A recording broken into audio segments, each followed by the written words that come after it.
O tilintar dos cristais na sala de jantar daquela mansão no Morumbi não sugeria uma guerra, mas o início de um funeral diplomático. O cheiro pesado das gardênias misturado ao laquê sufocante no ar compunha a moldura perfeita para o que a imprensa, semanas depois, chamaria de o encontro do século. De um lado da mesa, o sorriso que iluminava o Brasil. A mulher que transformou o sofá em um confessionário nacional e que carregava o título de rainha sem precisar de coroa. Do outro, a tesoura mais afiada da alta costura. O homem que não vestia apenas corpos, mas despia almas com o veneno refinado de sua língua. Hebe Camargo e Clodovil Hernandes. Naquela noite de 1985, a televisão brasileira não estava apenas mudando de cor e de tecnologia. Ela estava prestes a sangrar em silêncio por trás de portas fechadas em um evento que deveria selar a paz, mas que acabou cavando um abismo. O gancho que move esta investigação não é o que foi dito para as câmeras, nem o que saiu nas colunas sociais da manhã seguinte.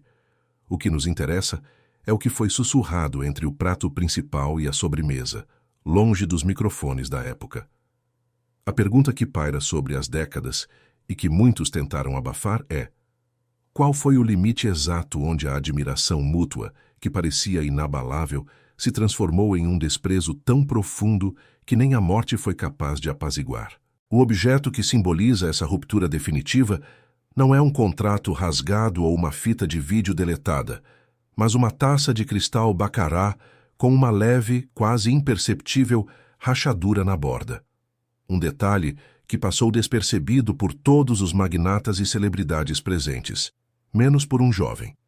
Antes de eu te levar para dentro daquela sala e te mostrar o que realmente aconteceu sob a luz dos candelabros, eu preciso te fazer um pedido. O YouTube, essa máquina de esquecimento que dita o que deve ser lembrado e o que deve ser enterrado, muitas vezes tenta apagar histórias como esta, que mostram as rachaduras nos nossos ídolos. Se você acredita que a memória da televisão brasileira e de seus grandes nomes merece ser preservada com a verdade nua e crua, deixa o seu like, se inscreve no canal e comenta aqui embaixo o nome de quem você acha que mandava mais na TV, a Hebe ou o Clodovil. O seu apoio é o que impede que o algoritmo passe o trator sobre esses bastidores. Agora respira fundo, ajusta o seu fone e volta comigo para 1985. Marcos era o nosso fio condutor naquela noite. Ele era o que chamamos de proxy humano, alguém que estava lá, mas que o brilho das estrelas tornava invisível. Marcos não era ninguém na hierarquia da emissora. Era apenas o rapaz que segurava a prancheta, conferia se os fios não estavam emaranhados e garantia que os cinzeiros de cristal estivessem sempre limpos. Ele carregava o peso de um segredo que poderia custar seu sustento. Naquela época, trabalhar na produção de um grande programa era o sonho de qualquer jovem, mas para Marcos era uma questão de sobrevivência. Ele morava na periferia de São Paulo, e cada centavo do seu salário servia para manter a casa onde vivia com a mãe doente. O risco era real. Se ele contasse o que ouviu, se ele quebrasse o protocolo de silêncio da emissora, ele perderia tudo. Mas, se ficasse calado, carregaria para sempre o peso de ver dois titãs se destruindo enquanto o público aplaudia uma farsa montada pelo marketing. Naquela noite, Marcos foi o único a notar que o brilho nos olhos de Hebe Camargo não era de alegria. Ele conhecia aquele olhar. Não era o olhar da gracinha que o Brasil amava. Era um alerta de combate. Era o olhar de uma mulher que sentia o cheiro da emboscada. O antagonista desta história, no entanto, não era Clodovil, nem Hebe. O verdadeiro vilão era a própria instituição televisiva, representada pela onipresente direção de programação. Para os homens de terno que comandavam os números, Hebe e Clodovil não eram seres humanos com egos e feridas. Eram ativos financeiros. Eram peças de um tabuleiro de xadrez onde a audiência justificava qualquer humilhação, qualquer desconforto. O ritual de controle era claro e impiedoso. Sorriam para o fotógrafo da revista Manchete, brindem para a lente da Contigo e ignorem o fato de que um queria ver o outro no ostracismo. A pressão era para que eles fingissem uma amizade orgânica, uma simbiose de talentos em nome dos patrocinadores de cosméticos e eletrodomésticos que sustentavam o império. A arena estava montada. A mansão no Morumbi exalava um luxo que beirava a hostilidade. O ar-condicionado estava no mínimo, mas a tensão tornava o ambiente abafado. Clodovil chegou primeiro, impecável em um terno que parecia esculpido em seu corpo, cada movimento calculado para demonstrar uma superioridade intelectual que ele fazia questão de esfregar na cara de quem cruzasse seu caminho. Ele circulava pelo ambiente como um tubarão em um aquário de cristal. Abby chegou logo depois, envolta em sedas e joias que pareciam emitir luz própria. O encontro inicial foi coreografado. O abraço, o beijo no rosto, as risadas agudas que ecoavam pelo mármore do hall de entrada. Os flashes espocavam, cegando Marcos por alguns segundos, mas ele não tirava os olhos dos dois. Ele via o que as lentes não captavam, a rigidez nos ombros de Abby e a forma como a mão de Clodovil apertava o copo de uísque. A tensão começou a escalar em ondas, como uma maré que sobe silenciosa antes de uma tempestade. Tudo começou com uma migalha, um comentário que parecia inofensivo para os ouvidos desatentos. Durante o coquetel, Clodovil aproximou-se de Abby, inclinou a cabeça com aquela elegância predatória que lhe era peculiar e fez um comentário sobre a autenticidade das joias que ela usava. Foi um elogio, tecnicamente. Ele disse que o brilho daquelas pedras era quase tão intenso quanto o carisma dela. Mas o tom carregava uma lâmina. Era um questionamento velado sobre o que em Abby era real e o que era apenas um personagem construído para as massas. Ele estava cutucando a superfície, tentando encontrar o plástico por trás do diamante.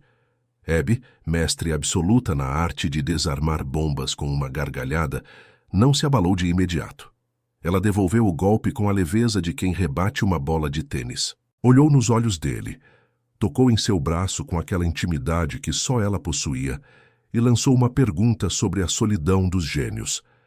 Ela perguntou se, no topo daquela montanha de talento e sofisticação, o ar não ficava rarefeito demais para se respirar sozinho. O clima na sala esfriou 10 graus em um segundo. O tribunal moral estava montado. Os diretores da emissora, que observavam de longe com taças de champanhe nas mãos, trocaram olhares de satisfação. Para eles, aquele atrito era ouro puro. Era o tempero que faria as revistas venderem como nunca. Eles não percebiam que estavam brincando com fósforos em um depósito de pólvora. Marcos, fingindo conferir a lista de convidados na sua prancheta, aproximou-se da mesa de jantar. Ele sentia o suor frio escorrendo pelas costas. Ele sabia que o roteiro daquela noite previa uma reconciliação emocionante, um brinde à amizade que uniria os dois maiores apresentadores da casa. Mas o que ele via era uma armadilha armada pela vaidade de ambos. Clodovil não aceitava dividir o trono do brilho. Ele precisava ser a mente mais brilhante da sala. Abby, por sua vez, não aceitava que sua coroa fosse questionada, especialmente por alguém que ela, em algum momento, considerou um protegido, um amigo de confidências. O público em casa, que ligava à televisão para ver a gracinha distribuir selinhos e alegria, não tinha ideia da guerra de trincheiras que acontecia nos bastidores. A imagem impecável de Abby era sua armadura, mas Clodovil conhecia as frestas dessa armadura como ninguém. Ele sabia onde apertar para fazer doer. Enquanto os garçons serviam o primeiro prato, uma iguaria francesa que parecia não ter sabor diante da amargura que começava a exalar da conversa, Clodovil começou a falar sobre a televisão como um teatro de marionetes. Ele falava de forma genérica, filosófica, mas seus olhos estavam cravados em Abby. Ele dizia que o sucesso popular era uma forma de prisão, onde o artista se tornava escravo do que o povo queria ouvir, perdendo sua essência em troca de aplausos fáceis. Abby manteve o sorriso, mas Marcos notou que seus dedos apertavam o cabo do talher de prata com tanta força que os nós dos dedos estavam brancos. Ela sabia que aquilo era um ataque direto à sua carreira, à sua conexão visceral com o povo brasileiro. Para Clodovil, a cultura de auditório era algo menor, algo que ele desprezava enquanto tentava elevar a televisão a um patamar de elite que só ele habitava.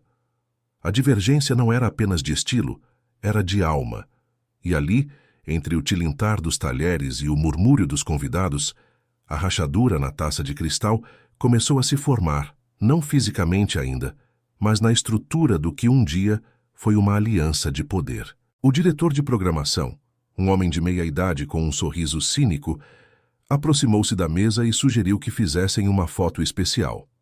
Hebe e Clodovil, por favor, mostrem para o Brasil que o talento caminha junto, ele disse, com a voz carregada de uma falsidade que fez o estômago de Marcos revirar. Eles se posicionaram.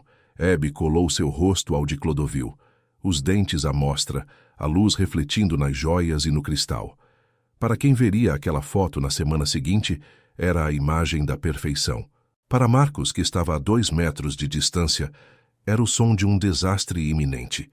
Ele ouviu o sussurro de Clodovil no ouvido de Hebe, logo após o flash. Você faz isso tão bem, Hebe. Quase parece que você acredita no que vende. O silêncio que se seguiu àquela frase não foi um silêncio de reflexão. Foi um silêncio de corte. Um vácuo que sugou todo o oxigênio da sala. Hebe não respondeu imediatamente. Ela apenas se afastou, pegou sua taça de bacará e deu um gole lento, mantendo o olhar fixo no homem que minutos antes ela chamava de querido. Marcos viu naquele instante que o ponto de não retorno havia sido cruzado. A partir dali, o jantar de reconciliação se transformaria em um campo de extermínio emocional. E o pior de tudo, a direção da emissora continuava sorrindo, acreditando que tinha o controle de uma situação que já havia escapado pelas mãos. A prova física desse desastre iminente, algo que Marcos guardaria por décadas como um amuleto de horror, era um guardanapo de linho. Naquele momento, enquanto os 2 titãs se encaravam, Marcos pegou sua caneta e, no verso de um guardanapo amarelado pelo tempo que ele ainda guarda em uma caixa de sapatos, anotou a frase que ouviu. Ele sentia que precisava registrar o exato momento em que a história da TV mudou. Ele ouviu Clodovil tocar em uma ferida que Hebe guardava a 7 chaves. Sua insegurança sobre o intelecto por trás do carisma. Clodovil, entre um gole de vinho e outro, a chamou de uma boneca de ventríloco do sistema. O impacto dessas palavras foi como uma bofetada física. Hebe Camargo, a mulher que enfrentou a ditadura com elegância, que peitou diretores e que construiu um império do nada, estava sendo reduzida a um brinquedo nas mãos dos poderosos por alguém que ela considerava seu igual. O ódio que nasceu naquele momento não era explosivo, não era de gritos e pratos quebrados. Era um ódio frio, destilado, que se infiltrava nas frestas da alma. A amizade que havia sobrevivido a trocas de emissoras e fofocas de jornal não resistiria àquela noite. E Marcos, o assistente invisível, era a única testemunha de que o fim da era de ouro da amizade na TV brasileira tinha começado com um insulto sussurrado sob o aroma de gardênias. Enquanto o jantar prosseguia para o prato principal, a atmosfera se tornava cada vez mais elétrica. O risco para Marcos aumentava. Ele percebia que a direção estava começando a notar que algo estava errado, mas em vez de intervir para acalmar os ânimos, eles instigavam. Eles queriam o conflito. Eles queriam a manchete. O que eles não previram era que a dignidade de Hebe Camargo não estava à venda, nem mesmo para a maior audiência do país. O embate estava apenas começando, e a taça de cristal, aquela que Marcos vigiava com olhos de lince, estava prestes a sofrer sua primeira rachadura real. O prato principal foi servido sob um silêncio que pesava mais do que a prataria de 18 quilates sobre a mesa. Era um poulet au champagne, uma receita francesa que exalava um aroma de sofisticação e triunfo, mas que para Marcos tinha o cheiro acre do desastre iminente.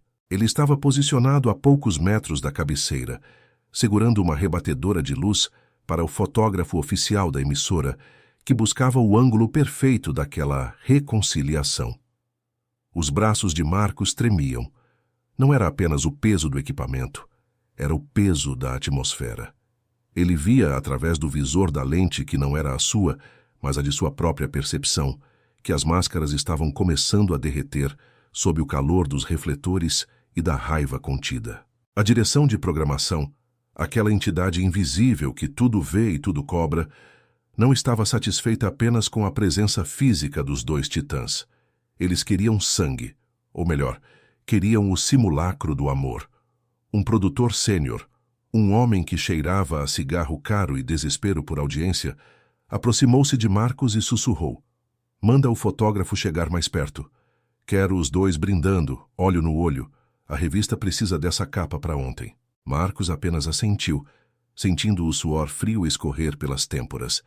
Ele sabia que forçar aquele contato era como jogar gasolina em uma brasa que já estava viva. O risco para ele era imediato.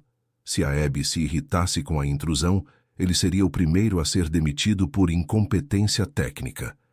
Se o Clodovil desse um de seus famosos chiliques, a culpa cairia sobre o rapaz da luz que não soube ser discreto. Enquanto isso, na mesa, Clodovil brincava com a comida, mal tocando no frango ao champanhe.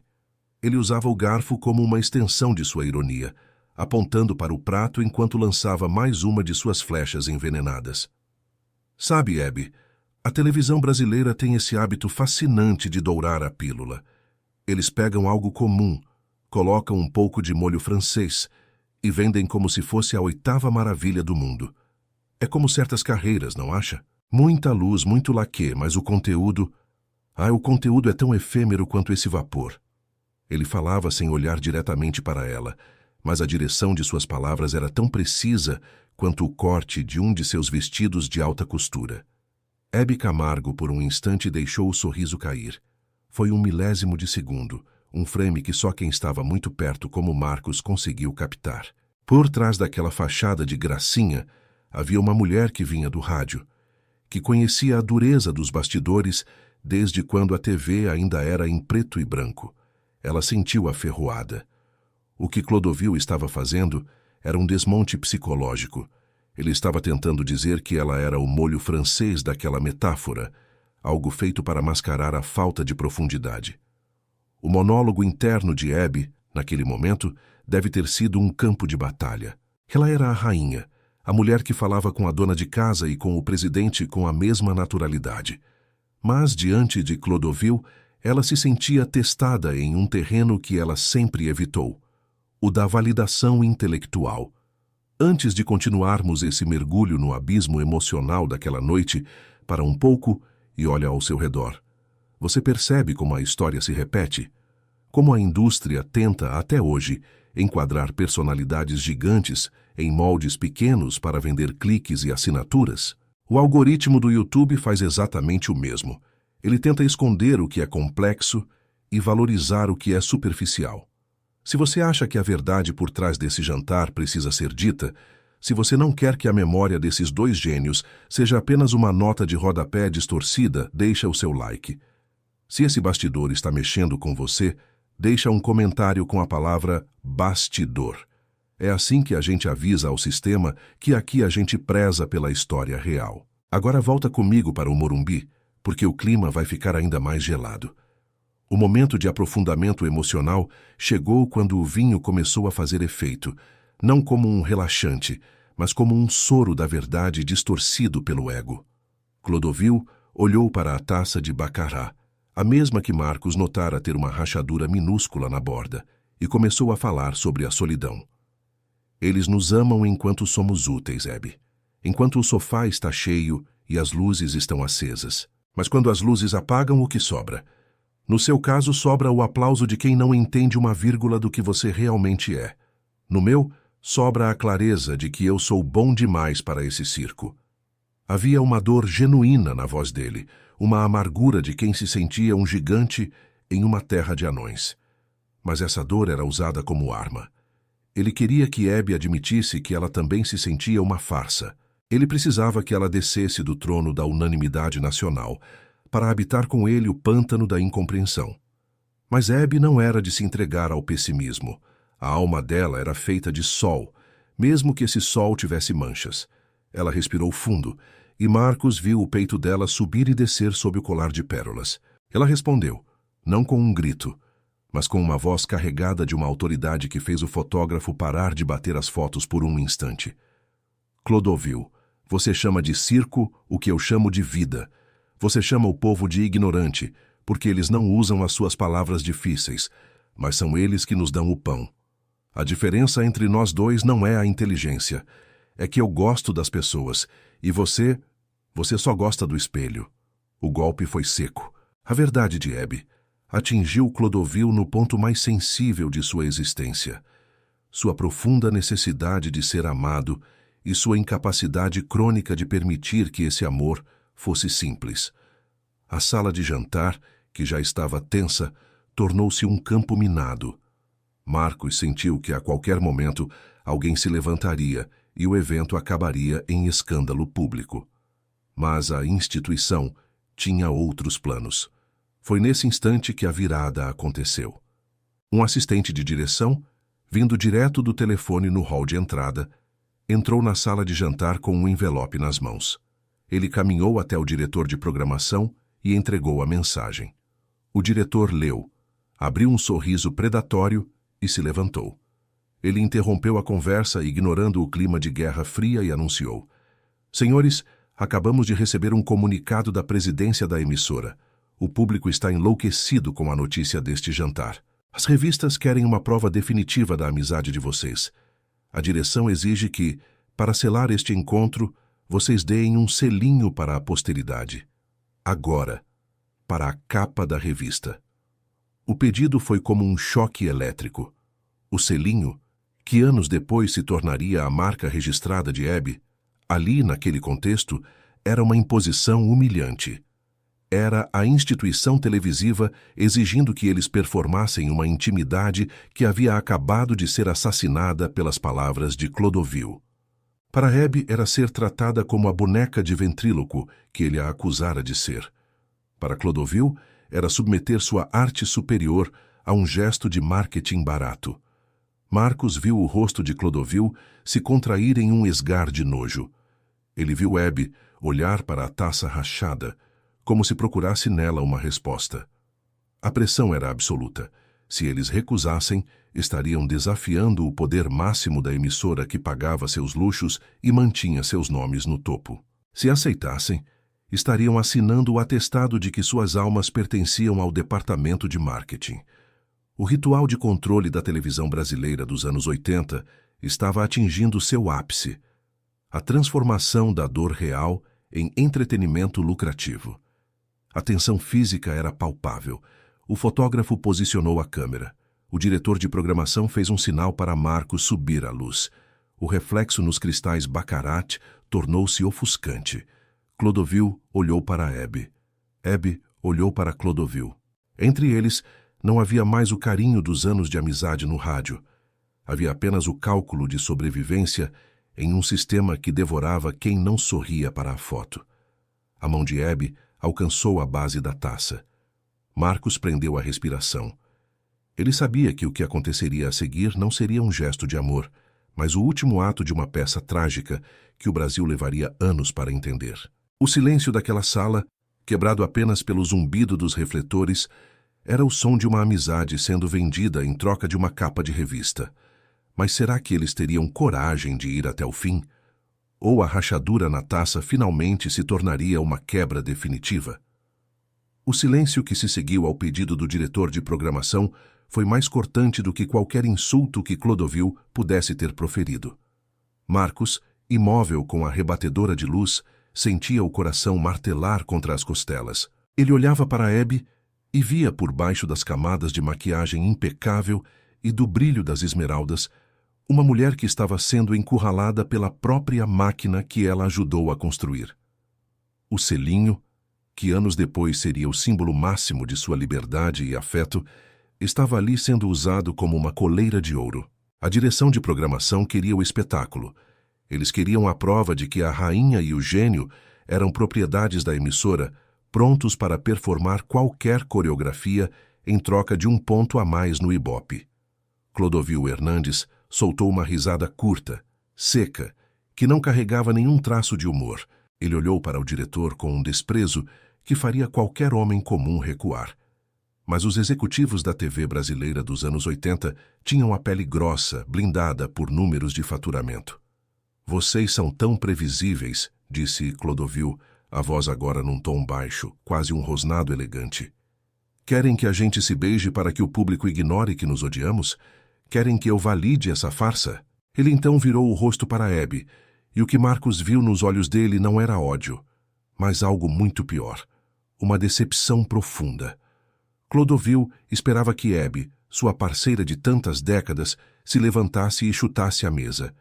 Ele queria que ela fosse a rebelde, que ele sempre se orgulhou de ser.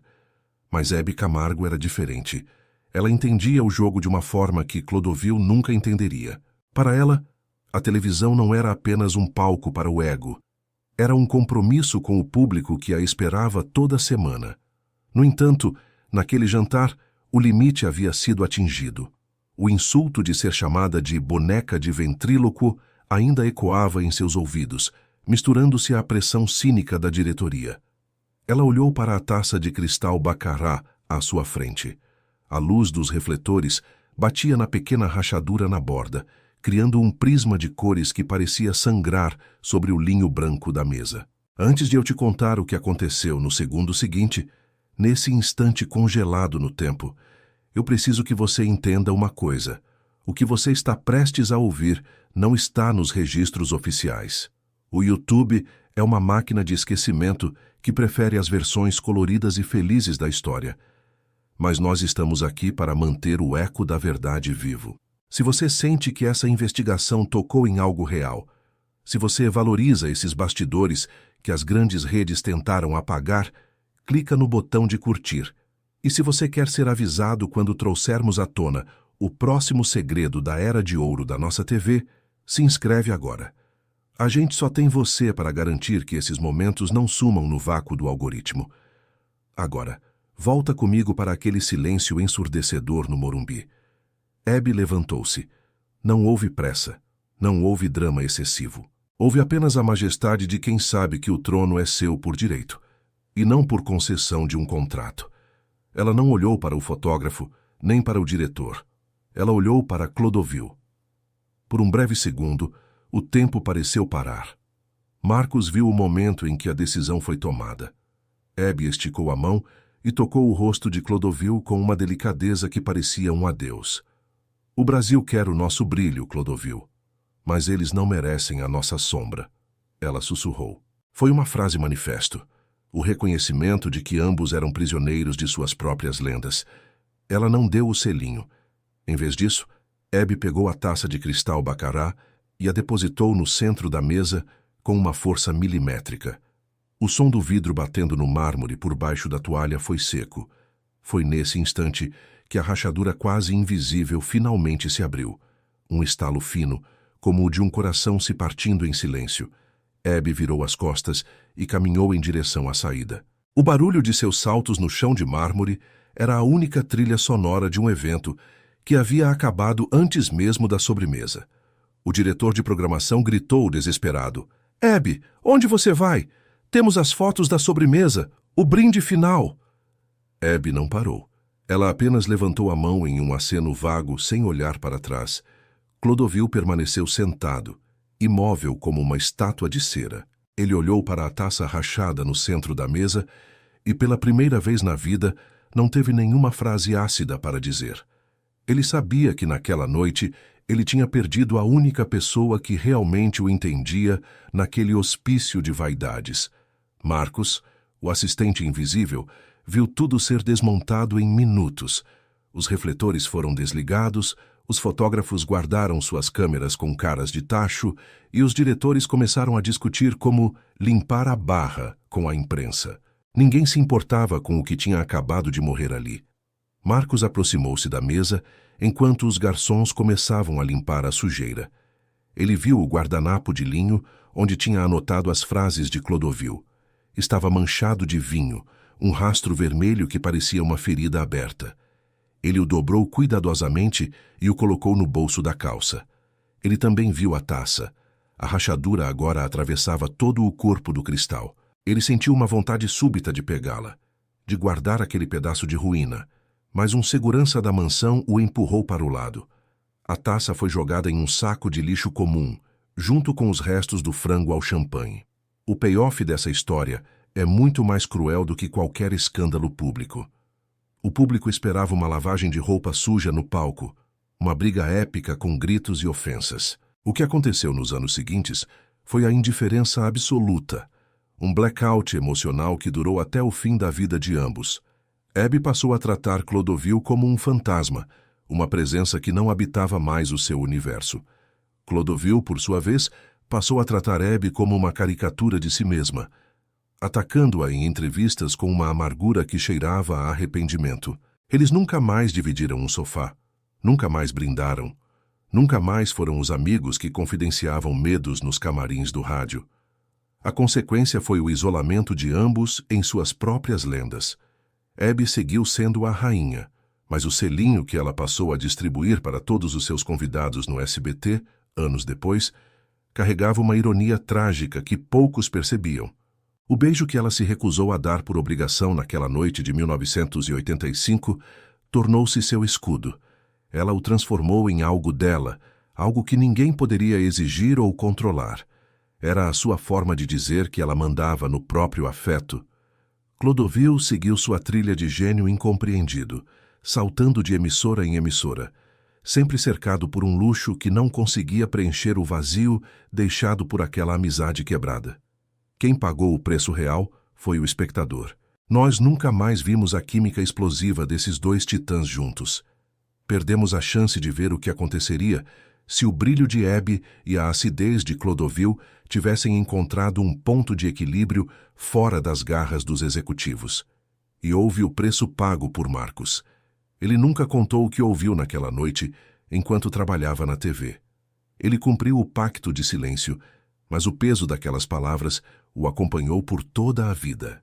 Ele passou décadas vendo as homenagens póstumas, os vídeos de melhores momentos, sabendo que, por trás das flores e dos aplausos, havia um espinho que nunca foi removido. Ele guardou o guardanapo amarelado em uma caixa de sapatos até o dia em que se aposentou. Um lembrete constante de que, na televisão, a verdade é a primeira a ser jogada no lixo. O legado desse jantar desastroso não é apenas o ódio mortal que se instalou entre eles, mas a constatação de que, no topo da montanha do sucesso, o ar é rarefeito demais para dois egos gigantescos que se recusam a baixar a guarda. A lição que fica nos corredores escuros dos estúdios é que a imagem impecável e a elegância ferina eram máscaras necessárias para sobreviver a um sistema que devorava personalidades para alimentar a grade de domingo. Hebe Camargo e Clodovil Hernandes foram vítimas e carrascos um do outro, em uma dança onde ninguém saiu vencedor. O eco que permanece até hoje, se você prestar bastante atenção nas gravações antigas, é o som daquela taça de baccará rachando. Uma beleza que, uma vez quebrada pela vaidade e pela pressão institucional, nunca mais recupera o som original. Não importa o quanto se tente colar os pedaços com sorrisos ensaiados ou selinhos para as câmeras, a rachadura está lá, profunda e definitiva. Quando você vir as fotos clássicas dos dois, aquelas que ainda circulam na internet com legendas sobre a época de ouro da TV, olhe bem nos olhos da Abby. Procure pelo brilho de alerta que Marcos viu e olhe para a taça na mão dela. Agora você sabe que o brilho no vidro não era apenas o reflexo das luzes do estúdio, mas o lampejo de uma guerra silenciosa que mudou o destino da comunicação no Brasil. Hebe partiu em 2012, levando consigo a alegria que parecia inesgotável, mas que escondia cicatrizes de batalhas que o público nunca imaginou.